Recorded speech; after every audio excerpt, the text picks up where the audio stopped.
శ్రీరామకృష్ణ రంగనాథ స్వామీజీ జీవితం 1973 నుండి 1993 వరకు మహారాజ్ హైదరాబాద్లోని క్రొత్త మఠ అధ్యక్షత బాధ్యతలు వహించారు. ఆయన నేతృత్వంలో విశ్వజనని శ్రీరామకృష్ణుల ఆలయము హైదరాబాద్ మఠంలో నిర్మితమైంది. 1000 మంది ఆసీనులయ్యే వివేకానంద సభామందిరము, వివేకానంద గ్రంథాలయము, పఠన మందిరము, వివేకానంద ఆరోగ్య కేంద్రము ఆయన హయాంలోనే నిర్మించబడ్డాయి.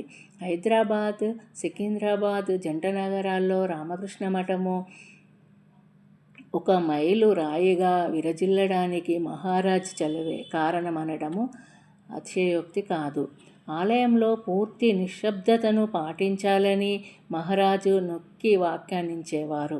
హైదరాబాద్ మఠంలోని ఆలయ గర్భగుడిలో ఒకసారి కొందరు భక్తులు కాస్త బిగ్గరగా మాట్లాడుకుంటున్నారు. ఠాకూర్ పడక గదిలో ఉన్న పూజారి బయటకు వచ్చి నిశ్శబ్దం పాటించమని వారికి విన్నవించాడు. ఆలయంలో మరెవరూ లేరు కదా, ఎందుకింత రభస చేస్తున్నారని ఆ భక్తులు ఎదురు ప్రశ్న వేశారు. మందిరం వెనక వైపు కొందరు ధ్యానం చేసుకుంటూ ఉండవచ్చు కదా అని కాస్త కటువుగానే పూజారి చెప్పాడు. దాంతో ఆ భక్తులు శాంతించారు. 1-2 నెలల తర్వాత భక్తుల పట్ల కటువుగా ఎందుకు మాట్లాడాడో బేలూరు మఠం వారు తెలుసుకోగోరుతున్నారని ఆ పూజారిని పిలిపించి మహారాజ్ ప్రశ్నించారు. పూజారి జరిగినదంతా పూసగుచ్చినట్లు తెలియజేశాడు. అంతా విని మహారాజ్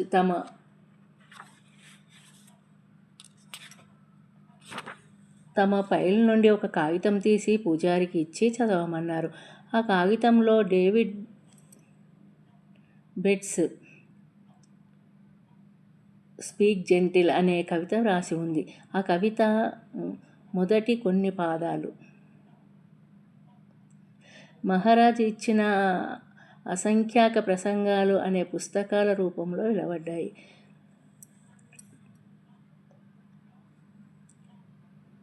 2001 ఫిబ్రవరిలో గీతా సంపుటాలు ముంబై రాజభవన్లో విడుదల చేయబడ్డాయి. అప్పటికి మహారాష్ట్ర గవర్నర్ అయిన డాక్టర్ పిసిసి అలెగ్జాండర్ సంపుటాలను విడుదల చేస్తూ ఇలా అన్నారు: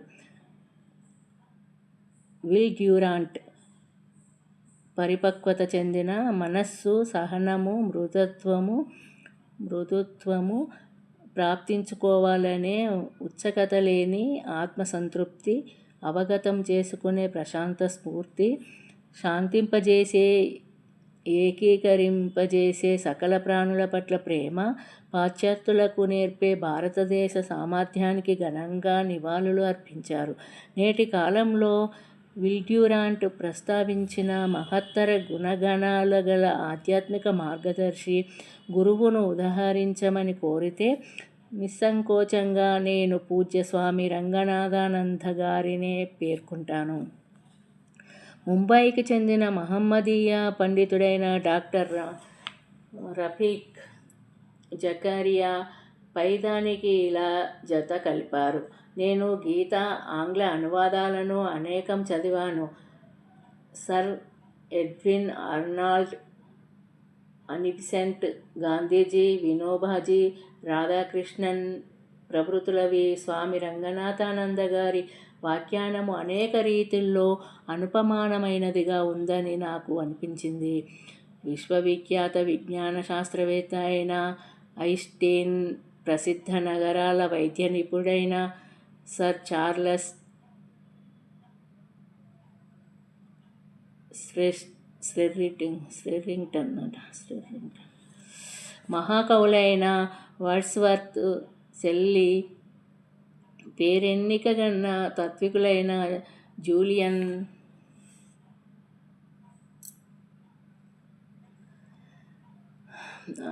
ఆక్స్లీ, బెర్ట్రాండ్ రాజెల్లను గీతా శ్లోకాలు యథార్థమైన అర్థాన్ని చక్కగా అవగతం చేసుకోవడానికి స్వామీజీ తమ వ్యాఖ్యానంలో తీసుకువచ్చారు.